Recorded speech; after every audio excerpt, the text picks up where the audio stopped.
कि इतने पिछले 75 साल में अमेरिका की अर्थव्यवस्था 90 गुना ऊपर चली गई है या भारत की अर्थव्यवस्था 90 गुना नीचे आ गई है। एज होती है 10 साल की, मेहनत की वो आपने वेस्ट कर दी। गवर्नमेंट एग्जाम है, अब आप कह रहे हो हमारी नौकरी नहीं लगी ना, हम कहीं के बोलो भारत माता की जय, फक्र से बोल दो भारत माता की जय। नहीं बोलेंगे, वंदे मातरम बोल दो। तुम अल्लाह अकबर बोलो। 1 रुपए का 10 किलो 20 किलो गेहूं मिलता था, वो अभी 25 रुपए का आज आटे का भाव शायद बाजार में 50 रुपए किलो है। हम हिंदुस्तान जिंदाबाद कहते हैं, ठीक है, हिंदुस्तान जिंदाबाद, हिंदुस्तान जिंदाबाद। हमारे देश में 80% थोड़ा सा कम पढ़े लिखे हैं और सरकार उसका फ़ायदा उठाती है। आप काम नहीं करना चाहते। इस देश का जो नौजवान है ना, वो बीए का डिग्री एमए का डिग्री का हाथ में लेकर के घूम रहा है। अगर खिलाफ है तो होने दो, जान थोड़ी है, ये सब धुआं है, कोई आसमान थोड़ी है। लगेगी आग तो घर कहीं आएंगे सदमे में, यहाँ पे सिर्फ हमारा मकान थोड़ी है। सरकारी मास्टर हो जाऊं, सरकारी डॉक्टर हो जाऊं, सरकारी नौकरी माने रोजगार, इसके अलावा रोजगार नहीं है क्या? आप तेलंगाना के अंदर जंगल के जंगल उजाड़ रहे हो, वहाँ रोजगार कर देने की तरफ जाते हैं। तुम 9,30,000 एकड़ अगर दान करने का दम रखते हो, फिर 80 करोड़ की लाइन में राशन का मांग रहे मोदी जी से। देश में जो है मुद्दा चल रहा है, किसी को दिखता है महंगाई, किसी को नहीं दिखता, आपको क्या लगता है? सर, महंगाई एक ऐसा विषय है जो जब देश आज़ाद हुआ हो या ना हुआ हो और आज की तारीख तक कभी महंगाई घटी है क्या? जब 1950 में $1 का मूल्य 1 रुपया था, 1925 में 18 रुपये और 10 पैसे का 1 तोला सोना मिलता था। और 1 तोला का मतलब 11 ग्राम 640 मिलीग्राम होता था, 10 ग्राम नहीं होता था। तो 18 रुपये का 11 ग्राम 640 मिलीग्राम सोना, और जो आदमी एक वर्ष में 1500 रुपये कमाता था तो ब्रिटिश सरकार उसके ऊपर इनकम टैक्स लगाती थी। मतलब 125 रुपये महीने कमाने वाले आदमी को अमीर आदमी समझा जाता था, उसको आयकर देना पड़ता था। आज क्या है? आज वो 18 रुपये का जो सोना था वो 1 लाख रुपए का हो गया है। 1 रुपये का जो डॉलर था वो 90 रुपये तकरीबन होने जा रहा है। 85 हाँ, लगभग वो छू लेगा 2 4 10। मुझे बताएं कि इतने पिछले 75 साल में अमेरिका की अर्थव्यवस्था 90 गुना ऊपर चली गई है या भारत की अर्थव्यवस्था 90 गुना नीचे आ गई है? सवाल तो यहाँ है। किसी ने सोचा ये बात को? सॉरी, हाँ, तो विषय ये है, भाव जिन्सों के लगातार, एक एग्रीकल्चर प्रोड्यूस को छोड़ दें आप, एग्रीकल्चर प्रोड्यूस भी बढ़ाई है। 1 रुपये का 10 किलो 20 किलो गेहूँ मिलता था, वो अभी 25 रुपये का आज आटे का भाव शायद बाजार में 50 रुपये किलो है। तो महंगाई एक ऐसा विषय है सर कि वो कभी सुरसा है जिसका मुंह रोज बरोज बढ़ते जाएगा, और ब्रह्मा जी की सरकार भी आ जाए तो मुझे न लगता इस देश में महंगाई को नियंत्रित कर पाएगा। और बेरोजगारी को लेकर आप क्या सोचते? मैं सच बताऊं, इस देश में बेरोजगारी नहीं है। अब आप मेरी बात का बुरा मानेगा, इस देश में निकम्मापन है। आप काम नहीं करना चाहते। इस देश का जो नौजवान है ना, वो बीए का डिग्री एमए का डिग्री का हाथ में लेकर के घूम रहा है और क्या सोचता मैं क्लर्क का नौकरी लग जाऊं। यहाँ रोजगार का मतलब क्या है? द गवर्नमेंट जॉब, सरकारी मास्टर हो जाऊं, सरकारी डॉक्टर हो जाऊं, सरकारी नौकरी माने रोजगार, इसके अलावा रोजगार नहीं है क्या? आप 150 करोड़ के मुल्क में आप कुछ भी करने लग जाएंगे ना साहब, शाम को 1000 रुपये कमा लेंगे, गारंटी लेता हूँ। कह रहे कि युवा जो है जानबूझकर बेरोजगार, एग्जैक्टली जानबूझकर बेरोजगार। आप मुझे बताइए, उसने स्किल डेवलप क्यों नहीं किया अपना?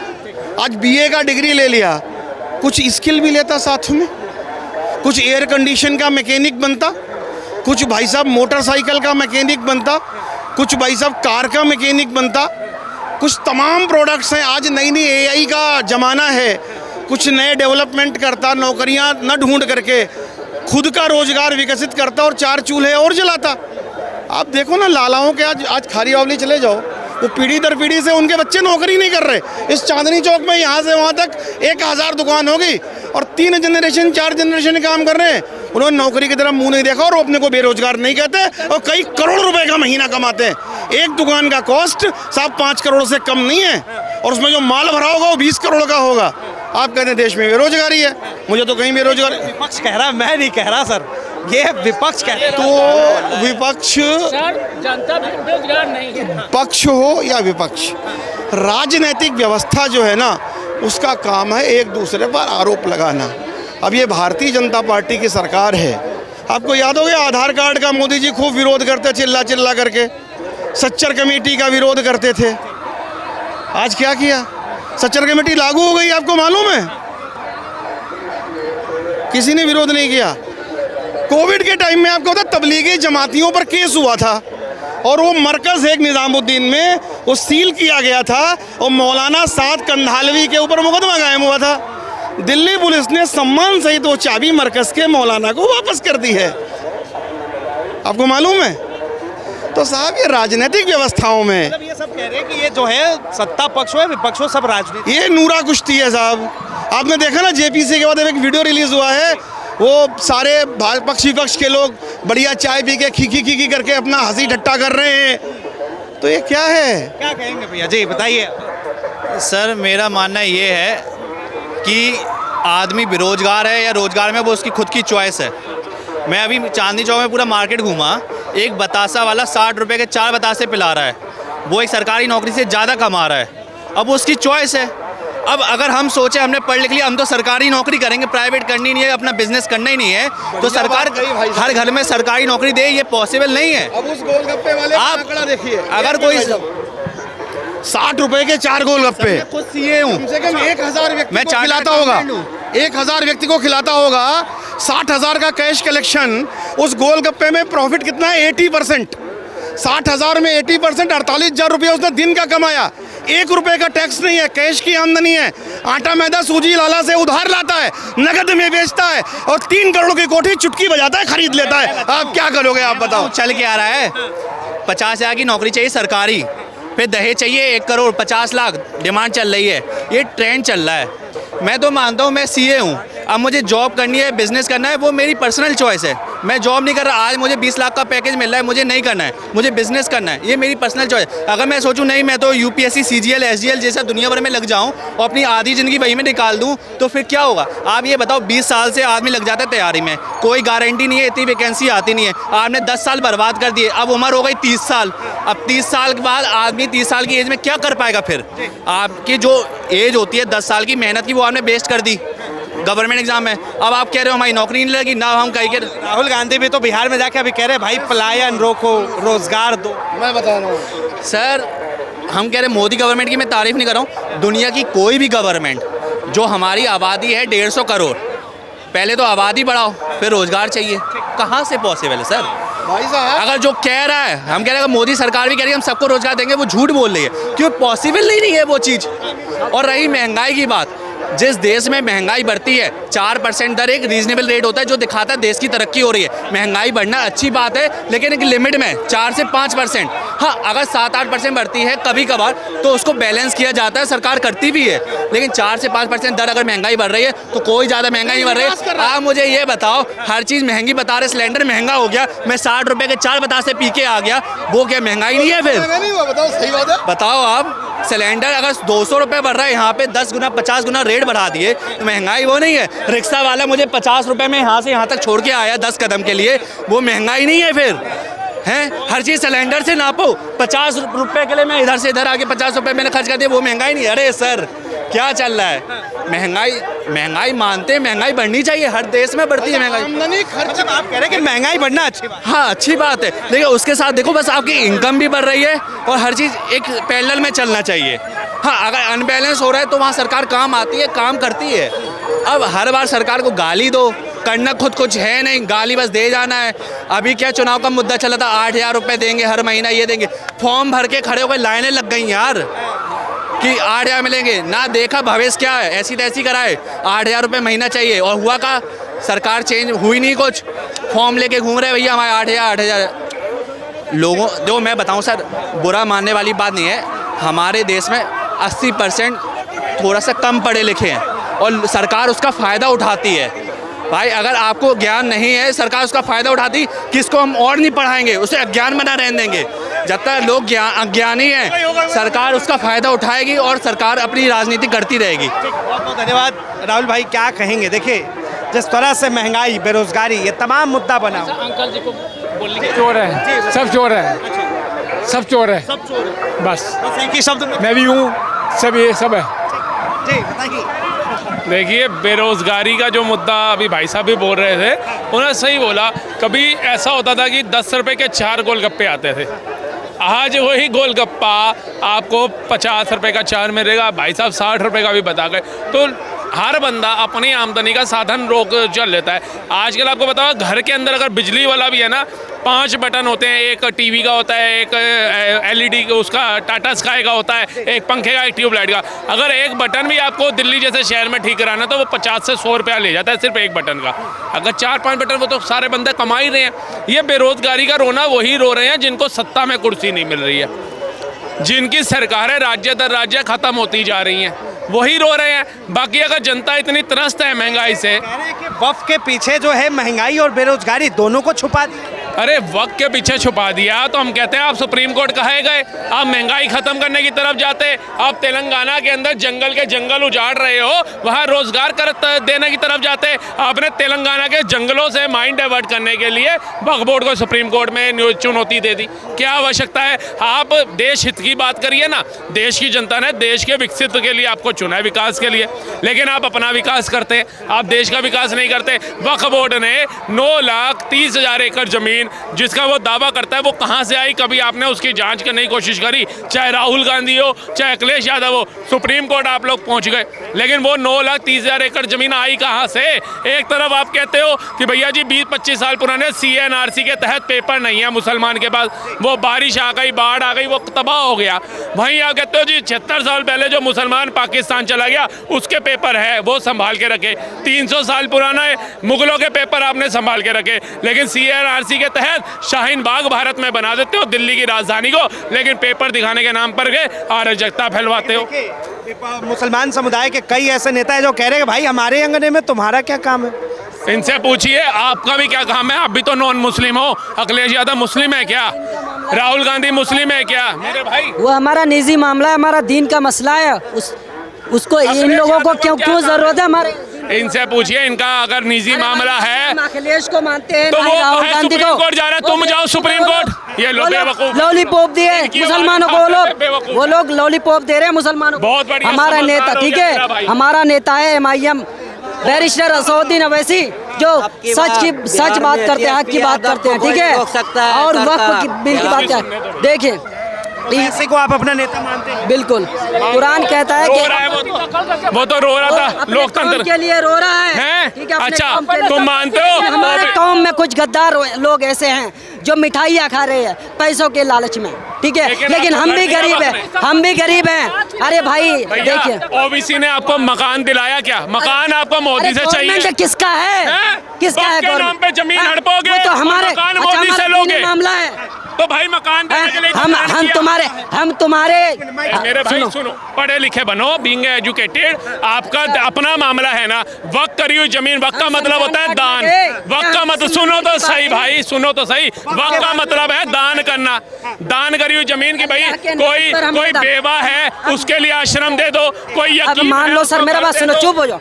अब जब मान लो हमारे घर में कोई नहीं है, ठीक है, हम अकेले हैं सर, हम अकेले हैं। अब हमारा कोई नहीं है, रिश्तेदार भी नहीं, कोई नहीं, तो अब उस जमीन को क्या करेंगे? वो अल्लाह के वक्फ कर दी, ठीक है। किस लिए? अल्लाह के नाम पर, ताकि उसमें इबादत हो, कब्रिस्तान बने, ईदगाह बने, ठीक है, ईदगाह बने। कहाँ बनी? कोई एक का संक्षेप दो, एक का बताओ। मेरे अरे वक्त की जमीन वक्त करी है, मस्जिद मेरे चाचा ने खुद वक्फ किया है। अरे वक्त करी है, जमीन दिखाओ, जमीन। ऐसी फालतू की बात है। तुम 9,30,000 एकड़ अगर दान करने का दम रखते हो, फिर 80 करोड़ की लाइन में राशन का मांग रहे मोदी जी से। फिर नल से जल की योजना कहाँ मांगे? इतने बड़े दानी हो तो फिर दाल दे दो मोदी जी, आटा दे दो मोदी जी, नल से जल की योजना दे दो मोदी जी, आवास दे दो मोदी जी, मुद्रा योजना दे दो मोदी जी, है जनधन खाता खुलवा दो मोदी जी, सब कुछ मोदी से चाहिए। इतने बड़े दानियों तो काहे मांग रहे, पहले अपनी जमीन पे अपना घर तो बना लो। इन भाई साहब को तो कुछ नहीं मिल रहे होंगे, इनको लॉलीपॉप या चॉकलेट दे रहे होंगे, इनके ये थोड़े ना राशन ले रहे हैं, ये कुछ भी नहीं, इनके जेब खाली है, कुछ थोड़े ना ले रहे हैं। तुम रहे हो, जेब मेरे खाली है। आटा तुम्हें चाहिए, मकान तुम्हें चाहिए, योजनाओं का लाभ तुम्हें चाहिए, और गालियां भी गवर्नमेंट को। बनाया किस लिए? फिर तो हम बेवकूफ है। तो फिर भिखारी बन जाओ ना, गवर्नमेंट बनाते हो तो फिर तो भिखारी हो तुम भिखारी हो। गवर्नमेंट में तो हमने बनाया। अरे गवर्नमेंट को तो बनाया, अच्छी बात है, तो फिर दानी गाय बन रहे हो। फिर खुद चलो, अपने आप चलो सड़कों पर, घरों पर, गवर्नमेंट की जरूरत ही नहीं, फिर बस ना ही वोट करो। फिर बस से क्यों जला रहे हो, ट्रेनों की पटरियां क्यों उखाड़ रहे हो, सेना को पत्थर क्यों मार रहे हो, पुलिस वालों को संभल में पत्थर क्यों मार रहे हो, संस्कारी संस्थाएं क्यों जला रहे हो, देश को शाहीन बाग क्यों बना रहे हो? फिर देश तुम्हारा है, सरकार तुम चुन रहे हो, तो उसी देश की संस्थाओं को क्यों जलाने का काम कर रहे हो? ये भी तो बताओ। अच्छा नहीं, हाँ जी, हाँ जी मेरे भाई, ये गवर्नमेंट जो है ना, अरे गवर्नमेंट छोड़ो, पहले बताओ देश तुम्हारा है। तुम्हारे वो मौलाना ने भी बोला था, मुल्ला शाह ने, कि ये सब दुआ दुआ है, आसमां थोड़ी है, सभी का खून शामिल है, किसी के बाप का हिंदुस्तान थोड़ा, उसी हिंदुस्तान को तबाह कर रहे हो। अगर खिलाफ है तो होने दो, हम भी तो यही कह रहे हैं, अगर खिलाफ है तो होने दो, जान थोड़ी है, ये सब धुआं है, कोई आसमान थोड़ी है, लगेगी आग तो घर कहीं आएंगे सदमे में। यहाँ पे सिर्फ हमारा मकान थोड़ी है, यहाँ पे हिंदू का भी घर है, यहाँ पे मुसलमान का भी घर है, यहाँ पे सिखों का भी घर है, ठीक है? कश्मीर में किसी यहाँ पे एक दूसरे को लड़ा रहे हो आपस में। सुनेंगे नहीं, ये माइक भी ले जाएंगे आपका। कश्मीर से 7 लाख कश्मीरी पंडितों को खाली कर दिया, पूरा कश्मीर हड़प लिया, किसी एक मुसलमान ने पलायन किया, तो बताओ सभी का खून शामिल है, लेकिन खून शामिल है, हिंदू ही प्रताड़ित होगा।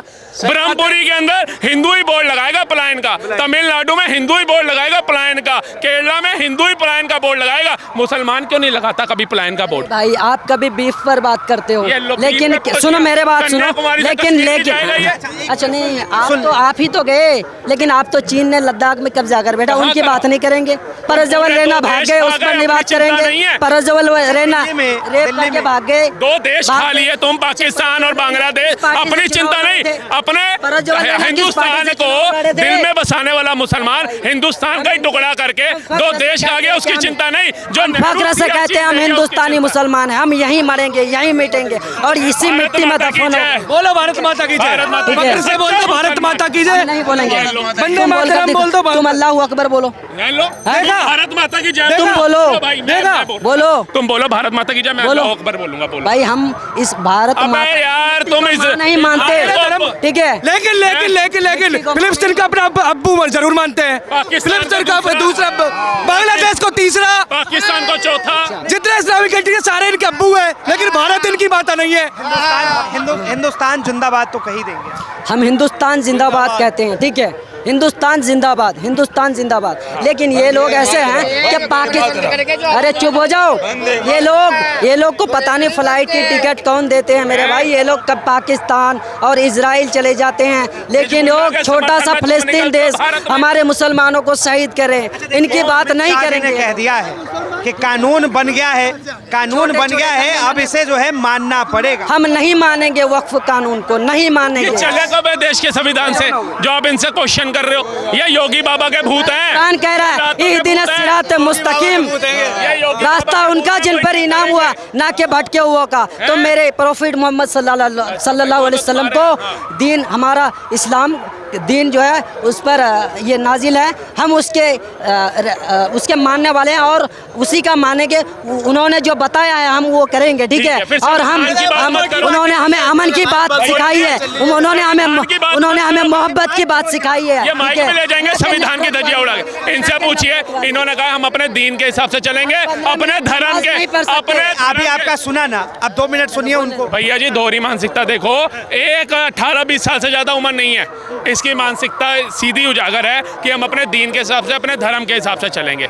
हम संविधान के हिसाब से नहीं चलेंगे, हम भारत के लोकतंत्र के हिसाब से नहीं चलेंगे, हम भारत सरकार के हिसाब से नहीं चलेंगे। सीधे शब्दों में बोल दिया। और यही है मेरे भारत की खूबसूरती कि एक इंसान यहाँ खड़े होकर के भारत को तोड़ने की बात करता है, संविधान को तोड़ने की बात करता है। ये हम लोग शांति से। मेरे भाई चुप हो जाओ, क्यों? आप तो जोड़ने की बात कर रहे हो। हम 15 मिनट नमाज पढ़ रहे हैं, अगर हम तब 15 मिनट की या आधा घंटा की नमाज होती है, ठीक है, तो हम ईद की नमाज, उनसे इनको दिक्कत है। अरे भाई तब हम सड़कों पर आते हैं जब हम मस्जिद फुल हो जाती है, तब हम बाहर आते हैं। और यही लोग फुटबॉल खेलेंगे सड़कों पर, फुटबॉल खेलेंगे, डंडे खेलेंगे, होली खेलेंगे, ठीक है, ये लोग कांवड़ यात्री निकालेंगे और कुंभ मेले में मुसलमानों को जाने नहीं देंगे। और वही कुंभ मेले में ये जो